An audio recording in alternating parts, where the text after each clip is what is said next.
Hello, कैसे हो? आपको याद होगा कि हम लोग प्रीवियस वीडियो में आप सभी को यानी 10th वाले, 11th वाले और 12th वाले बच्चों को मैथ्स के बारे में बताए थे कि मैथ्स में आखिर में उनको कौन कौन से बुक से पढ़ाई करनी चाहिए ताकि उनका मैथ्स में अच्छा मार्क्स आए और साथ ही में उनका जो है एग्जामिनेशन का ज़्यादा से ज़्यादा क्वेश्चन बने। लाजमी है कि भाई अगर एग्जामिनेशन में आप ज़्यादा से ज़्यादा क्वेश्चन को टच आउट करके आओगे तो आपका मार्क्स भी अच्छा आएगा ही। ठीक है, तो ये प्रीवियस वीडियो में मैंने आप सभी को बताया था, आप लोग देखे भी जरूर होंगे। लेकिन आज वाली इस वीडियो में कंप्लीटली मैं आप सभी को बतलाने वाला हूँ कि साइंस में आपको कौन कौन से बुक से पढ़ाई करनी चाहिए ताकि आपका जो है ज़्यादा से ज़्यादा साइंस का क्वेश्चन बने और ज़्यादा से ज़्यादा मार्क्स भी है, अच्छा मार्क्स भी है, अच्छा ग्रेड भी है। ठीक है, तो इस वाले वीडियो में यानी आज वाली वीडियो में ओनली बात होने वाली है 10th के लिए।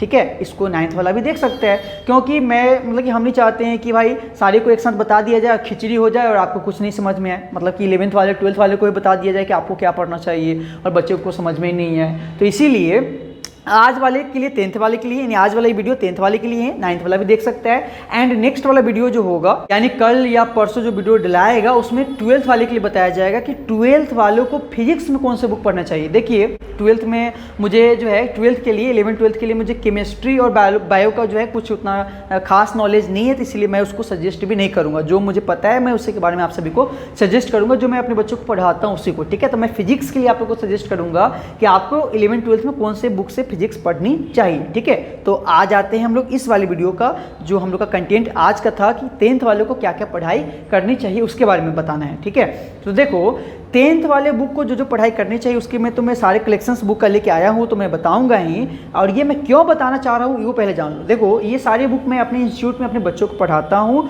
और वो बच्चे पढ़ के अच्छे मार्क्स ला रहे हैं, इसीलिए मैं चाहता हूँ कि ये कलेक्शंस बुक का आप भी जानो, इससे आप भी पढ़ो और आपका भी मार्क्स क्या आए, अच्छा आए। ठीक है, तो देखो सबसे पहला बुक मेरे कलेक्शन का जो सबसे पहला बुक आप सभी के लिए है वो है NCERT का। ठीक है, इसमें कवर लगा हुआ है तो आपको सही से नहीं दिख रहा होगा।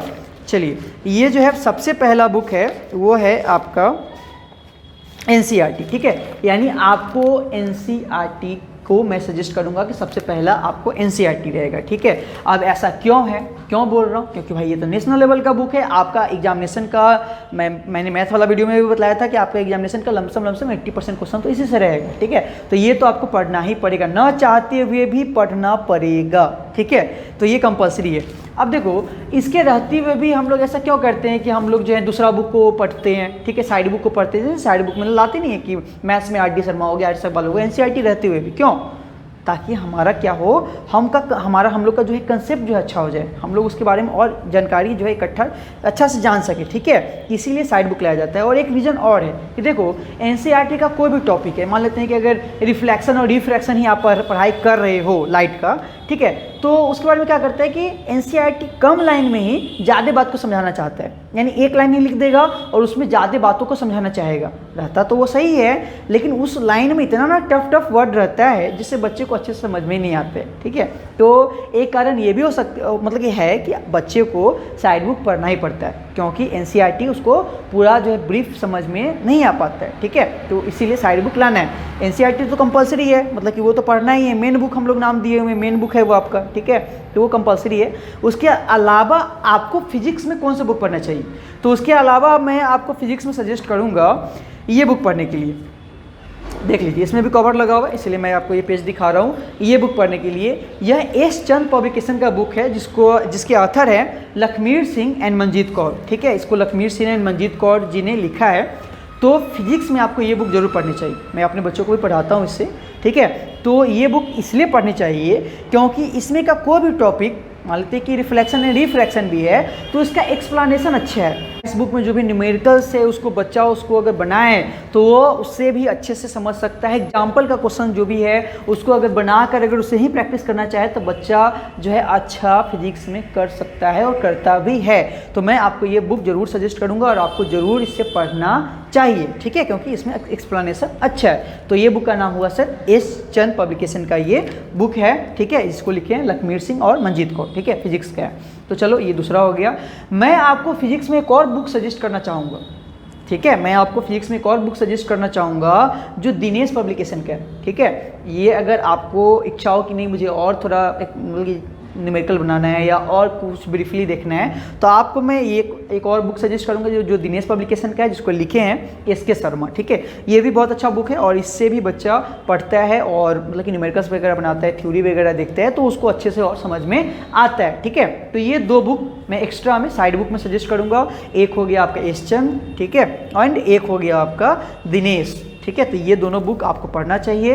एंड अगर आप फिजिक्स पढ़ रहे हो तो आपको एस सी वर्मा का बुक जरूर बनाना चाहिए। मेरे पास अभी नहीं है तो वो मैं आपको अभी दिखा देता। एस सी वर्मा का बुक आपको जरूर पढ़ना चाहिए। उसमें जो है थ्योरी वगैरह का एक्सप्लेनेशन तो उतना मतलब कि ब्रीफ में नहीं है, लेकिन उसमें न्यूमेरिकल्स जो भी क्वेश्चंस हैं अगर उसको आप बना लेते हो तो यकीन मानो कि फिजिक्स का आपको अच्छा खासा नॉलेज हो जाएगा। ठीक है, अब है क्या ना कि जैसे कि एस सी वर्मा का कोई बुक है तो उसमें एक न्यूमेरिकल दिया हुआ है तो उस टाइप का 5-6 और दिया हुआ है, तो बच्चा बनाते बनाते उसका हैबिट हो जाता है, कंसेप्ट अच्छा हो जाता है। और आपको पता है कि जब बच्चे का कंसेप्ट अच्छा हो जाएगा तो वो तो उसके बाद कुछ भी कर सकता है, वो तो अच्छा से अच्छा मार्क्स भी ला सकता है। ठीक है, कंसेप्ट अच्छा होना चाहिए, कंसेप्ट अच्छा तो पढ़ाई अच्छा। ठीक है, तो ये तो वो फिजिक्स का मेरा कलेक्शन।